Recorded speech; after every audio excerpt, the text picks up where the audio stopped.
Hi friends, అందరికీ నమస్కారం. నేను మీ కిరణ్ మాస్టర్ని. నిన్న జూలై 7 నా పుట్టినరోజు సందర్భంగా నా ఫ్రెండ్ సుధాకర్ రెడ్డి అని నా మిత్రుడు అన్న వేరే గుడి దగ్గరికి వెళ్దాం రా అని అక్కడికి పిలిస్తే వెళ్ళాను. వెళ్ళేటప్పుడు మధ్య మార్గంలో ఒక మిత్రుడు గురువు నాకు ఫోన్ చేశాడు. నమస్తే కిరణ్ అన్న, బాగున్నావా అని అడిగాడు. బాగున్నా మిత్రమా, చెప్పండి అన్న. ఏం లేదన్నా, మనం కష్టపడి నేర్పిస్తాము, వాళ్ళు మన దగ్గర నేర్చుకున్న తర్వాత వాళ్ళే ఒక గురువు అని విలువ తెలియకుండా నేర్చుకున్న తర్వాత డబ్బుల కోసం ఆశపడి ఏదేదో చేస్తుంటున్నా, ఎట్లా దీని మార్గం కిరణ్ అన్న అని అన్నాడు. అంటే నేను చెప్పిన తమ్ముడు, ఒక తల్లికి నలుగురు పుడితే మనమే సక్రమంగా ఉండము. ఒకడు అట్టంటాడు, ఒకటి ఇట్టంటాడు. మనకు ఒక 100 టీములకు మనం నేర్పించుంటే అందులో మనకు నిలబడితే ఒక 10-20 నిలబడతాయి.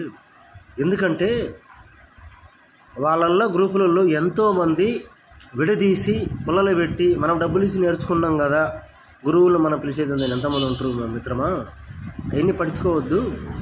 నేను పిలిచినరా, నువ్వు నేర్పించు, లేదా నిన్ను వాళ్ళు గ్రూప్ గమనించి పిలిచారా, నేర్పించు.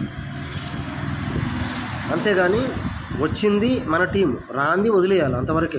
వాళ్ళ అగసాట్లో వాళ్ళది, మన అగసాట్లో మనది. ఒకటే గుర్తుపెట్టుకో తమ్ముడా, కళాకారుడికి ఎక్కడైనా బ్రతికే ఉంటుంది. కానీ గురువుని వ్యతిరేకించి చేసేవాళ్ళు ఎవరు కూడా మన పరిధిలోనే నిలబడతారు. అంతంత మాత్రమే ఉంటుంది. వాళ్ళు జీవితకాలం చేయలేరు. ఎందుకంటే వాళ్ళ ఇళ్లల్లోనో లేక వాళ్ళ తమ్ముళ్ళో లేక భర్తలో ఎవరు ఒప్పుకోరు, వాళ్ళు వెళ్ళలేరు, గ్రూపులు కూడా నిలబడవు. అందులో 2-3 ఒకరు ఉంటారు విడదీసేవాళ్ళు అని చెప్పాను. అట్లా అన్నా అని, నీవు ఎప్పటి నుంచి నేర్పిస్తున్నావు అంటే, నాకు 20 సంవత్సరాలు నేను నేర్పిస్తున్నా మిత్రమా. నువ్వు ఎప్పటి నుంచి అంటే, నేను కొత్తగా అన్నా, ఇట్లా నేను ఇది నేర్చుకున్నా, నాకు ఒక మక్కువ అంటే నన్ను పిలుచుకుండా కూడా ప్రోగ్రామ్స్కి వెళ్తున్నారు. ఎంతమాట కరెక్ట్ అంటే కరెక్ట్ కాదు. ఇక్కడ ఇప్పుడు ఒక చట్టం వచ్చింది. ఎవరు గురువు అయితే ఉన్నాడో, ఎవరైతే వెళ్తున్నారో వాళ్ళు అక్కడ ప్రోగ్రామ్స్ చేసేవాళ్ళు కూడా మీ గురువు ఎవరు అని అడిగే ఒక రూల్స్ వచ్చింది. ఆ గురువు ప్రొఫైల్ చూపించాలి, ఆధార్ చూపించాలి, అన్నీ చూపించాలి. అలా అయితేనే ఇప్పుడు ఒక చట్టం వచ్చింది కళాకారులకి. అందరూ కూడా కళాకారులు కూడా చాలామంది బాధపడుతున్నారు. ఎందుకంటే వాళ్ళకు వీళ్ళకు పొసక్కోనో లేకపోతే ఇంకొకరు ఏంది, ఆయన ఏంది పొద్దుచ్చి వచ్చి నేర్పించే, మనం డబ్బులు పెట్టి నేర్చుకున్నాం కదా, మనం సంపాదించుకోవాలి అనే వాళ్ళు చాలామంది ఉంటారు. ఒకటి గుర్తుపెట్టుకోవాలి, ఒకవేళ పరిధి దాటి ఒకవేళ పోతే రేపు కళాకారుల సంఘాలు నిలేస్తారు. ఆ రోజు ఏం జవాబు చెప్తారో, ఏం చేస్తారో అది వాళ్ళకే తెలుస్తుంది. కానీ నేను చెప్పిన తమ్ముడు, నువ్వు బాధపడద్దు. నీకు వచ్చినాయి ఆ ప్రోగ్రామ్స్, నీకు అనుకూలంగా వచ్చారో తీసుకెళ్ళు, లేకపోతే వదిలే. మనం ఏంటంటే మన మాట విన్న వాళ్ళని, లేకపోతే మనం చెప్పినట్టు విన్న వాళ్ళని, గురువు అంటే గౌరవం ఉన్న వాళ్ళని మనం తీసుకెళ్దాం. లేదంటే లేదు, వదిలే, నీ బతుకు నువ్వు బతుకు, లేదా నీకు చేతనైందే నేర్పి, లేకపోతే వదిలే అని చెప్పారు. అట్లా అని చెప్పాడు. పాపము చాలా బాధపడ్డాడు. కానీ ఒకటి చెప్తున్నా, ఎవరైనా సరే ఒక గురువును గౌరవించి పద్ధతిగా ఉన్న వాళ్ళే నిజమైన శిశువులు. ఇక్కడ వాటి గుర్తుపెట్టుకోవాలి, తండ్రిని కాదని ఏ బిడ్డ పోదు, తల్లిని కాదని ఏ బిడ్డ పోదు. కానీ గురువుని కాదని పోయినాడు మాత్రం నాశనం. అది ఎవరైనా సరే గురువుని కాదని పోయినాడు, అది చదువుని కావచ్చు, లేకపోతే విద్య కావచ్చు, ఏదైనా సరే గురువుని కాదని పోయిన వాళ్ళు నాశనం. ఎందుకంటే ముందు ఫస్ట్ మాత్రం వాడిదేంది వీడిదేంది చెత్త తొక్క తోటకూర అని వెళ్తారు. తర్వాత వాళ్ళు తెలుస్తుంది అది గురువును అవమానించిన అవమానాలు తర్వాత అనుభవించే స్థితి వాళ్ళకు వస్తుంది. ఆ భగవంతుడు ఇస్తాడు, ఎవరో కాదు, నటరాజ స్వామి. కాబట్టి నేను ఆ మాట చెప్పాను మిత్రుడికి. అవునన్నా అన్నాడు.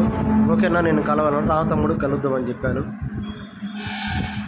ఎప్పుడు మీకు టైం ఉంటుందంటే ఎనీ టైం ఎప్పుడైనా రా కలుస్తానని చెప్పాను. కాబట్టి గుర్తుపెట్టుకోవాలా, కళాకారుల కష్టము ఎంత ఉంటుందో మీకు తెలియదు. ఒక్కొక్కడు అమ్మని తిడతాడు, అక్కని తిడతాడు, ఆళ్ళని తిడతాడు, తీసుకెళ్ళిన సమాధానం చెప్పాలి, ఎన్నో బాధలు ఉంటాయి అని మీకు తెలియదు. నేను మళ్ళీ చెప్తున్నా, ఒక తల్లి ఒక తల్లి గర్భవతి అయ్యి ఆ బిడ్డను డెలివరీ అయిన దాకా ఎంత ప్రసవ నొప్పులు బాధపడుతుందో, డెలివరీ అయ్యేటప్పుడు కూడా ఎంత బాధపడుతుందో ఒక గురువు ఒక శిశువుని తీసుకెళ్ళిన తర్వాత అంత బాధ, అంత టెన్షన్ ఉంటుంది. ఎందుకో తెలుసా?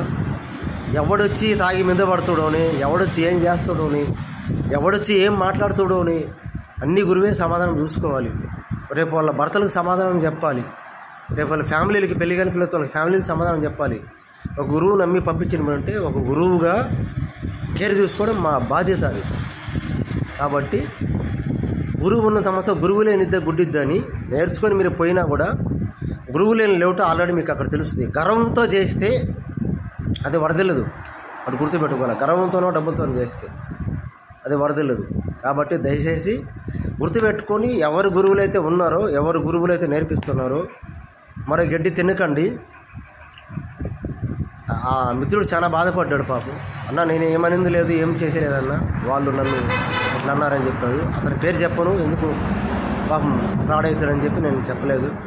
కాబట్టి దయచేసి గుర్తుపెట్టుకోండి, మీకు ఇష్టం లేకపోతే, గురువుకి ఇష్టం లేకపోతే మాకు ఇష్టం లేదు పంపించేయండి, లేకపోతే మేము ఇంకా రామని చెప్పండి. అంతేగాని గురువురి కాళ్ళు నేర్చుకొని పెద్ద ఇది అనేది గొప్ప విషయం కాదు.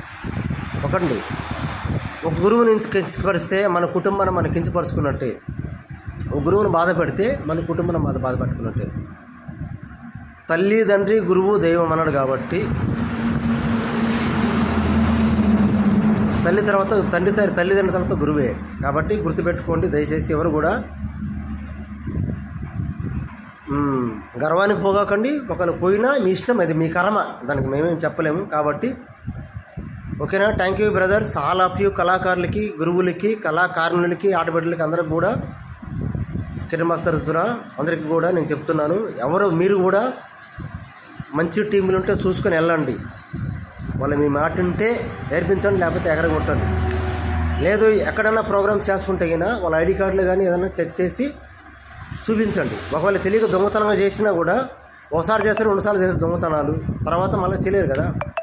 కాబట్టి ఇప్పుడు చట్టం వచ్చింది, కళాకారులకి చట్టం వచ్చింది. కాబట్టి గుర్తుపెట్టుకొని రిజిస్ట్రేషన్ టీములే ఇప్పుడు చెల్తాయి.